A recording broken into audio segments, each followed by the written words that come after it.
مساء الخير. اليوم عندنا شقة جميلة جدا، إطلالة بحر بالكامل زي ما احنا شايفين، 3 غرف وصالة، تيجي دوبلكس أرضية مع حديقة. احنا هنا بنصور من الدور اللي فوق، الدور اللي فوق اللي احنا فيه ده اللي هو فيه الغرف والحديقة بتاعت الشقة.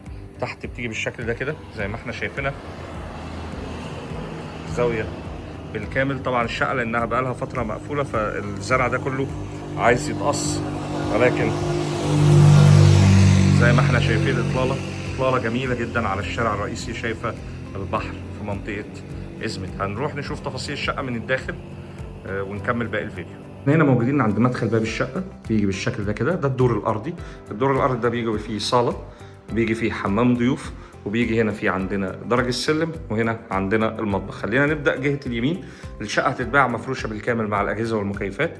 دي شكل الصالة مساحتها كبيرة، تيجي بالشكل ده كده. من الصالة بقدر أطلع على الحديقة بتبتدي معانا. طبعا عندنا هنا ده تراس أرضي، التراس ده ممكن يتقفل بالجام وتفضل الحديقة قاعدة خارجية. ده الجار الفاصل بيننا ما بينه سلك. وبالمناسبة البحر باين بين الدور الأرضي زي ما احنا شايفين كده، ولكن الإطلالة من فوق بيكون أوضح. حديقة تيجي زاوية لحد الآخر، من الجهة دي خصوصية تامة. فالشقة بقالها كتير مقفول فبتحتاج طبعا بعض النظافة. زي ما احنا شايفين الصالة فيها تكييف، فيها فرش بالكامل كاملة. هنا عندنا مخرج على الحديقة، نقدر نطلع من الجزء ده.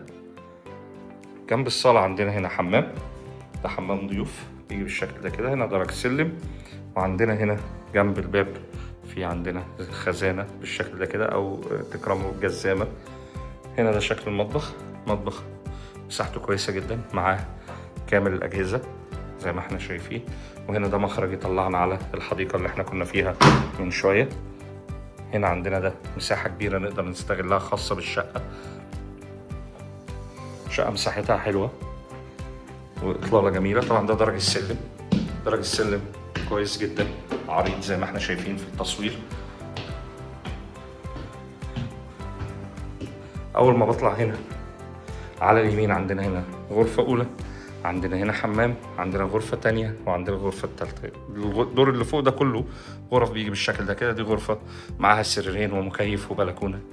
بلكونة بتبص تحت على حديقة الشقة. وده شكل الجهة التانية من الغرفة.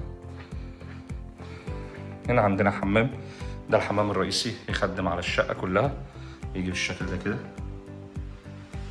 مقابل الحمام عندنا الغرفة رقم 2 بتيجي بالشكل ده.